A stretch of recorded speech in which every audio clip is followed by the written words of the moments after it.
Ladies and gentlemen, good morning, good morning, good morning. Happy brand new week, happy Monday. And today we are on episode or day number 60. So we are 2 months into our Bible study. Can you believe it? We are getting better every day. I believe that you are seeing some difference already in your life. So if this is your first time to watch this Bible study, just take note that this is the second month. We are finishing the second month today, and you need to go and start from the first day. We started on the 17th of January. So if you are in our WhatsApp group, unfortunately you can't see the previous ones. You need to get the link to access either on Spotify, on TikTok, on YouTube, or on Facebook.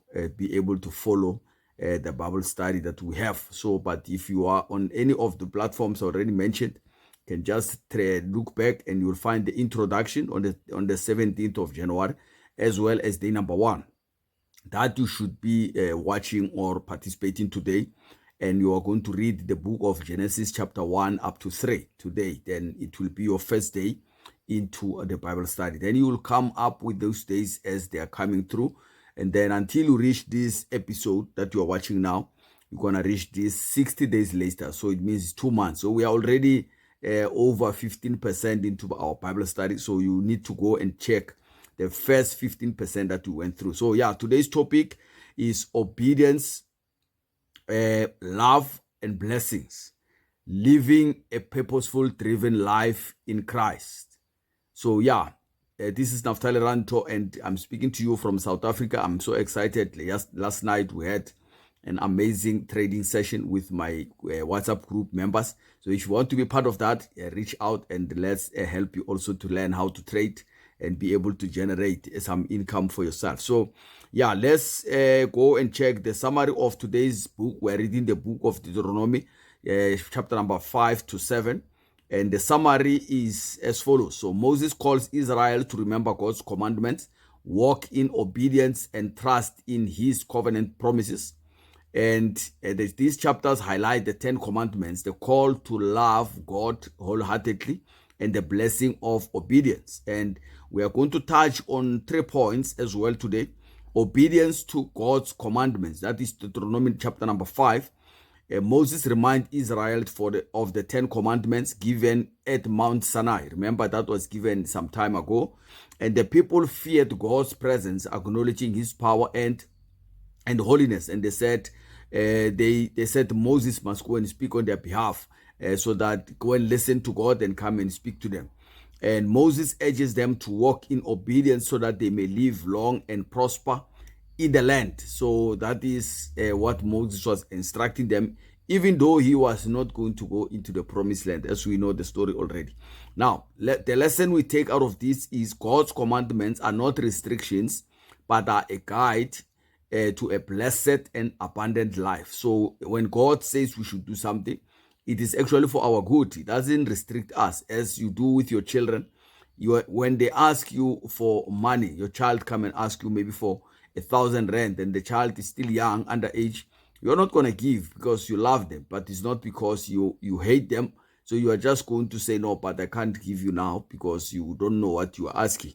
So that is exactly how God is treating us. So how do we apply this in our day's life, in our daily lives like we are living now? Application of this is spiritual and financial breakthroughs come when we obey God's principles. So align your family, health, finance with the word, with his word, and he will establish you. Once you align yourself with the word of God, you are going to be established. And how amazing is that, to be establishing your life on the foundation, which is God or Jesus himself as the rock of salvation. So being the foundation of your life, that will be an amazing experience indeed. Now let's check the second part of what the key highlights. Love the Lord with all your heart. Deuteronomy chapter number 6. The Shema, which is "Hear, O Israel," commands the love for God with all of our heart, soul, and strength. So the parents are instructed to teach God's word diligently to their children, and Israel is warned not to forget God when they prosper in the promised land. So how many of us, we grew up going every Sunday attending a church.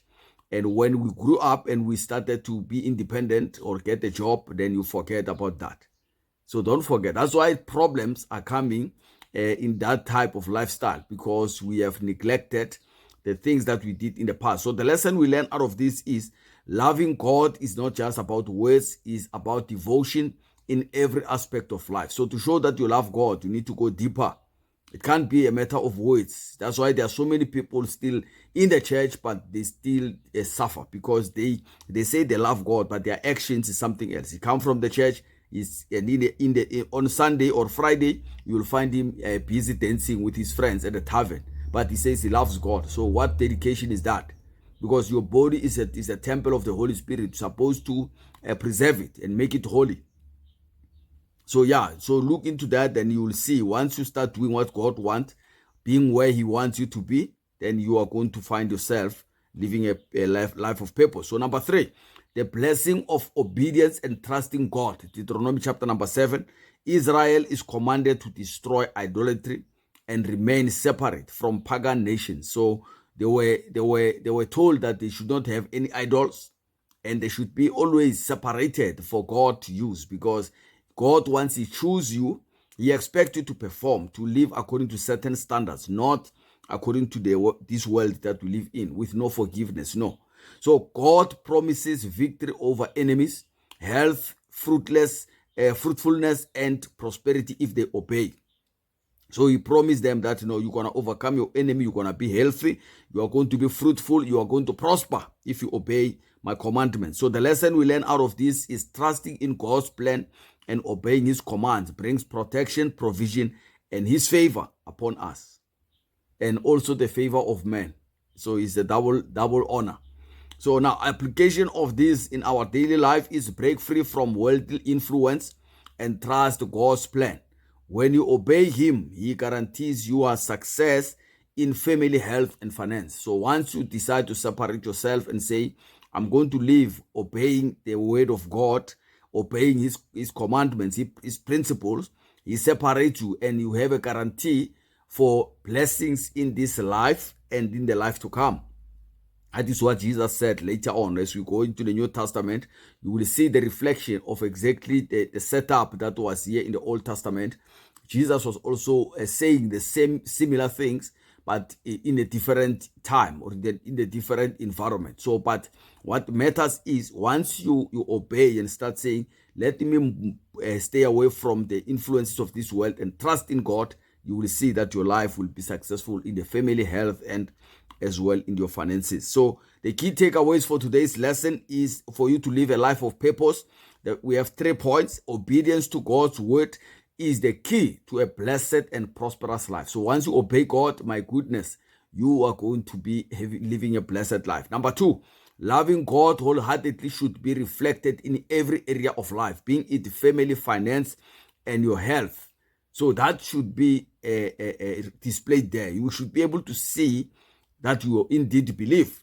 And the 3rd thing is God's covenant guarantee victory, protection, and provision when we walk in obedience. He laid the law for us to walk in, and if you obey that, then you are going to reap the results. As I said some time ago, for you to destroy the product, you just need to work against the law of that product. The fish is made to be in the water. So if you want to destroy the fish, you just take it out of the water, or you just drain the water, then the fish will die.